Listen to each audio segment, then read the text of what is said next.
de saudar os meus irmãos presbíteros na pessoa do Padre Cláudio, representante e coordenador da nossa área pastoral. Saudar os meus queridos irmãos diáconos, saudar a fraternidade franciscana que nos acolhe, os meus queridos irmãos seminaristas e cada romeiro e romeira de Nossa Senhora da Penha, que tal como cada um de nós é movido por esse amor tão imenso, a Virgem das Alegrias. E as alegrias de Maria Santíssima são as mesmas alegrias que experimentamos, a alegria do Cristo ressuscitado, o Cristo vivente. Meus irmãos e minhas irmãs, a liturgia de hoje nos ensina que é fundamental a experiência pessoal com Jesus ressuscitado. Nos ensina que o nosso Deus não está morto, que o nosso Deus está vivo, está no meio de nós. Vejam só, e na primeira leitura nós encontramos a certeza de que o mistério pascal, o mistério da paixão, morte e ressurreição de Jesus, não é algo mesmo que importante do passado, não. É algo que está aqui, está agora, que nós podemos experimentar. Por isso, meus irmãos e minhas irmãs, Pedro utiliza palavras muito duras no dia de Pentecostes para com aquele povo, dizendo: Deus fez Cristo e Senhor, aquele Jesus que vós mataram, que vocês mataram. Vejam só, hoje, ainda hoje, é possível estarmos do lado do espírito da morte, do espírito do pecado, do espírito divisor, mas é possível também sermos impulsionados pelo Espírito Santo de Deus, aquele que foi enviado, aquele que vivifica. E a leitura do Evangelho nos dá pistas muito preciosas para fazermos esse discernimento, para fazermos essa experiência que muda todas as coisas. Vejam só, observamos Maria Madalena, que vai ao túmulo à procura daquele que havia morrido. Devemos ressaltar que ela já está passos muito à frente dos demais discípulos, porque é verdade que Cristo Jesus não morreu a partir de um acidente de camelo nas ruas de Jerusalém, não pegou uma doença qualquer. Jesus foi perseguido num complô terrível dos poderes políticos, religiosos, econômicos, imperial e os subordinados a ele, os judeus. E aqueles que eram seus seguidores, os discípulos, discípulas, depois da crucifixão estavam com muito medo, estavam fechados, haviam perdido a esperança. Maria Madalena foi aquela mulher que se levantou, que não teve medo, que correndo o risco de morte, inclusive, porque o destino que Cristo Jesus teve, eles também poderiam ter. Ela sim estava lá na porta do túmulo. E isso já é bonito. Sabemos que as mulheres têm papel central na história da salvação. A salvação entrou no mundo por uma mulher, a qual dedicamos esta festa, Maria Santíssima, a porta fidei, não é salvadora, mas é a porta da salvação. E a fé, se a encarnação, a fé na encarnação entrou no mundo por meio de Maria, do seu sim, do seu fiat, do seu faça-se, a fé no ressuscitado entrou no mundo por meio de uma outra mulher. De acordo com o Evangelho de João, Maria Madalena. De acordo com os evangelhos sinóticos, um grupo de mulheres, e Maria Madalena, nele incluso. Vejam só, ela não teve medo. Ela estava na beira do túmulo, olhando para dentro, e chorava de tristeza pelo vazio, pela crise que enfrentava. Que coisa terrível. Tantas vezes o ressuscitado já está no meio de nós, mas nós somos tomados pelo desespero, pelo medo, pelo pavor, e não conseguimos reconhecê-lo. E aí, meus irmãos e minhas irmãs, ela até avistou 2 anjos. Apesar deles serem os mensageiros, ainda não havia captado a ressurreição. Foi necessário ela fazer uma experiência pessoal com Cristo Jesus, que aparece sobre a forma de um jardineiro. E para nós isso tem um significado fundamental. Ao menos 2, na verdade.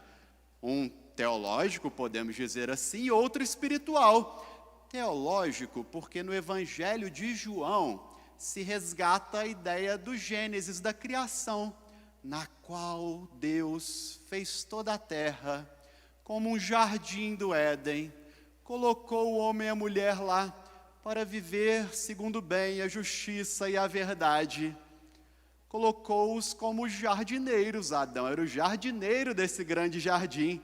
Papa Francisco nos recorda essa vocação de sermos cuidadores desta casa comum, que coisa bonita.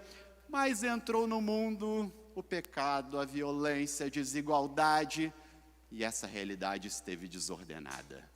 Por isso o evangelista João coloca o túmulo de Jesus num jardim, mostrando que ele reconstitui o paraíso original, mostrando que Cristo Jesus é o novo Adão, um novo início da humanidade, aquele que nos diviniza. Que coisa bonita!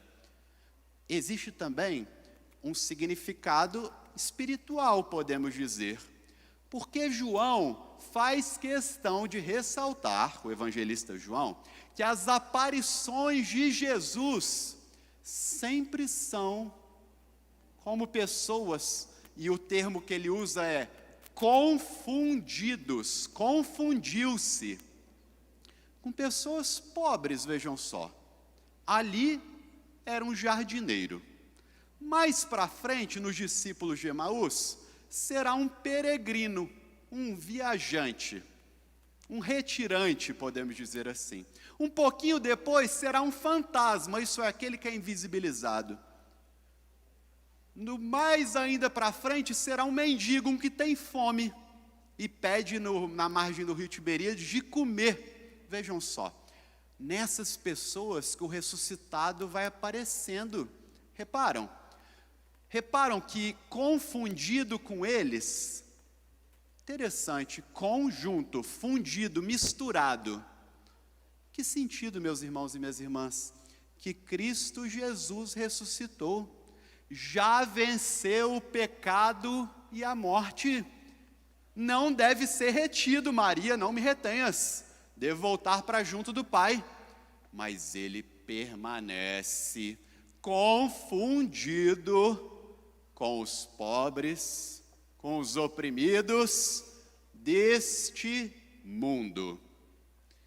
Por isso, meus irmãos e minhas irmãs, se queremos encontrar o Cristo ressuscitado, devemos ir, ouvindo aquele clamor do Papa Francisco, para sermos uma igreja em saída, às Galileias deste mundo. Galileia dos vencidos, Galileia dos últimos.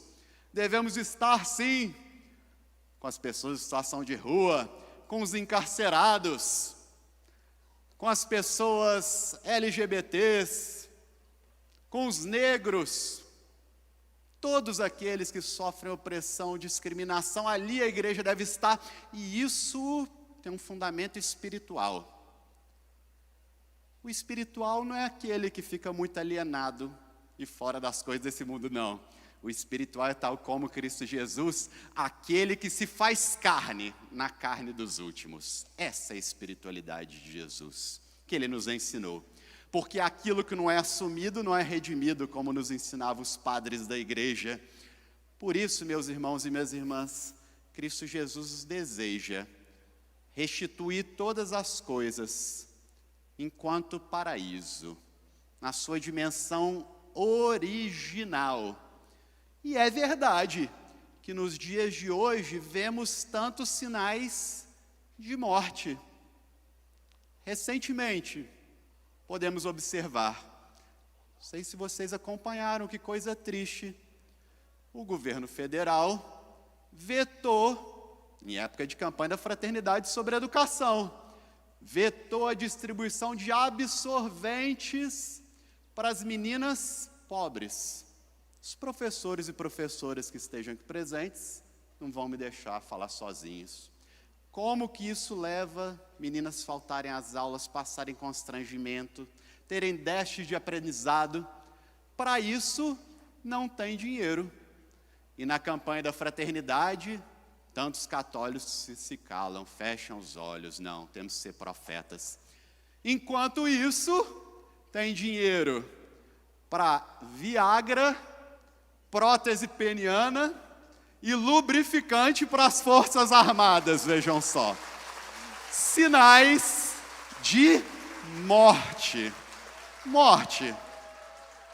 É uma grande sacanagem, podemos dizer assim. Vejam só que coisa triste, sinais de morte. Mas, meus irmãos e minhas irmãs, como escutamos, Cristo Jesus é aquele que não pode ser retido. Seu Espírito vivificador permanece vivo no meio de nós. Ele ascendeu ao Pai. E pela primeira vez no Evangelho de João, esse trecho que escutamos, ele nos chama de irmãos. Primeira vez. Já havia nos chamado de amigos, já havia nos chamado de discípulos, mas de irmãos ainda não. Por quê? Porque em Cristo Jesus somos todos irmãos. Somos irmãos de sangue. Não somos irmãos da boca para fora, somos irmãos de sangue. Mesmo o sangue que Cristo Jesus derramou por mim, derramou sobre cada um de vocês, de modo que a partir disso, nós somos filiados a Ele e nele ao Pai. Por isso, meus irmãos e minhas irmãs, viver no paraíso, que já começou agora, mas um dia contemplaremos em plenitude, é viver, como disse São Francisco de Assis, como diz agora o Papa Francisco, fratelli tutti, irmãos todos, que coisa bonita. Uma só família em torno de Deus que é Pai. Uma só mesa da Eucaristia, onde o pão é partilhado e todos têm lugar. Façamos, meus irmãos e minhas irmãs, pela força do ressuscitado, um mundo de iguais, um mundo de irmãos. Escutemos o que Pedro diz. É verdade que os poderosos, os opressores deste mundo buscam nos corromper. Mas lembremos sempre que Cristo Jesus, aqueles que assassinaram, que mataram, Deus fez Senhor e Cristo. O Cristo não é um Cristo com arma na mão. O Cristo é um Cristo, sim, com toalha e bacia nas mãos. O Cristo não está por cima, dominando, explorando como os poderosos desse mundo. O Cristo está por baixo, lavando os pés.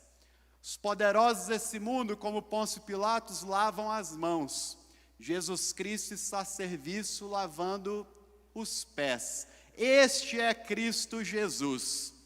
Por isso, meus irmãos e minhas irmãs, ele não disse, armai-vos uns aos outros, não. Desde Pio XII, a doutrina da igreja é pelo desarmamento, não. O nosso Cristo disse,